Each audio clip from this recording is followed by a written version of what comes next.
대한애국당 대변인 진순정입니다. 2018년 12월 19일 제98차 대한애국당 최고위원회의 내용 브리핑하겠습니다. 첫 번째입니다. 문재인 씨 정권의 도를 넘는 직권남용, 그 끝은 어디인가? 충격적인 사건들이 문재인 정권의 청와대에서 연일 발생하고 있습니다.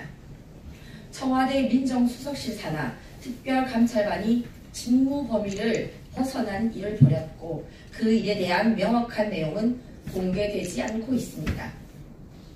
작년 말 박영철 민정수석실 반부패 비서관의 지시에 따라 민간인에 대한 정보 수집 및 사찰이 있었다는 것이 김태우 수사관에 의해 밝혀졌습니다.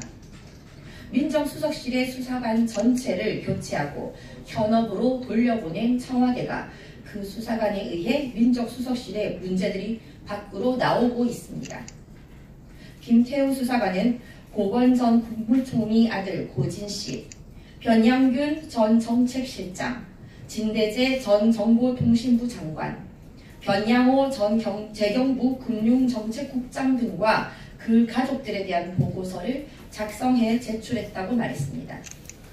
이것은 명백한 민간인 사찰입니다.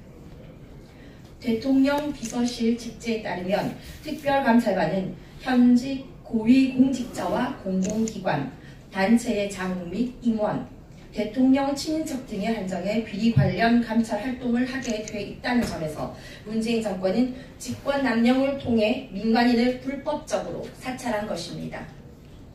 그런데 문재인 씨 민간인 불법 사찰은 이뿐만이 아닙니다.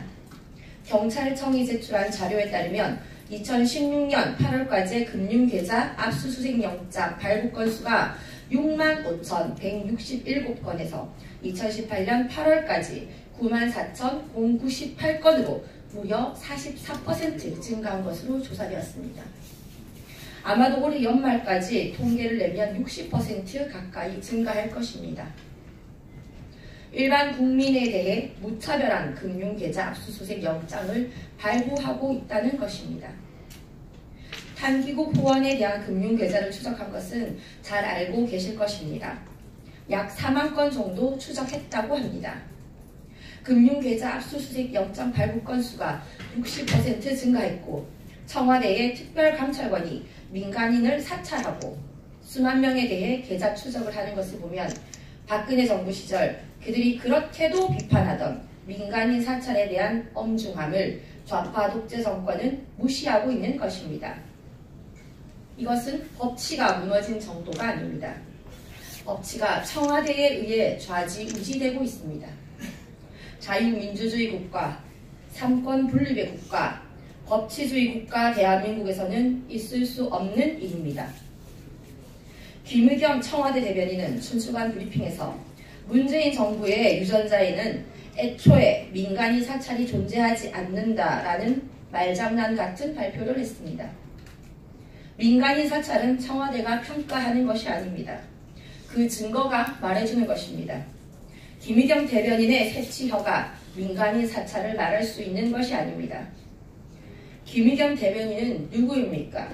전 한겨레 기자로 박근혜 대통령의 불법 탄핵, 거짓 선동 기사를 쓴 장본인이 아닙니까?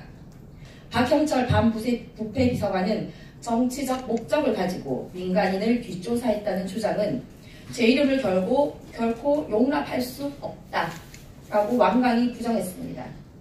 그 용납은 국민에 대한 용납입니까? 문재인 정권에 대한 용납입니까? 이 사람들은 도대체 국민을 어떻게 보고 있는 것입니까? 1년 넘게 김태우 수사관의 감찰 활동을 방치한 자는 박형철 반부패 비서관입니다.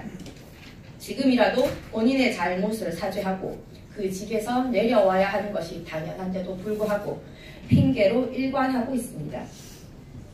문재인 씨에 이어 문재인 정권의 청와대 사람들은 제3자 화법을 사용하며 잡아떼고 있습니다. 국민들이 모르는 것 같아도 다 지켜보고 있습니다. 문재인 씨 정권이 어떤 정권입니까? 정보감찰기관의 불법 정보 수집을 막겠다고 공약하더니 집권 후에는 기무사령부 등의 세월호 유가족 정보 취득 행위를 불법적 사찰로 낙인 찍어 죄 없는 이재수 전 기무사령관을 자살로 몰아넣었습니다. 그들은 지금 그보다 더 엄중한 민간인 사찰을 하고 있습니다. 문재인 정권의 경찰, 검찰, 금융감독원 등에서 적폐로 몰아넣고 과잉수사, 짜맞추기 수사를 하는 것이 도대체 몇 건입니까? 국민을 무시하고 바보로 보는 처사임이 분명합니다. 대한애국당은 문재인 정권의 민간인 사찰을 국정논란으로 규정하며 국정조사, 특검, 청문회 등 다각도의 방안을 검토하여 문재인 정권 민간인 사찰을 밝혀내겠습니다.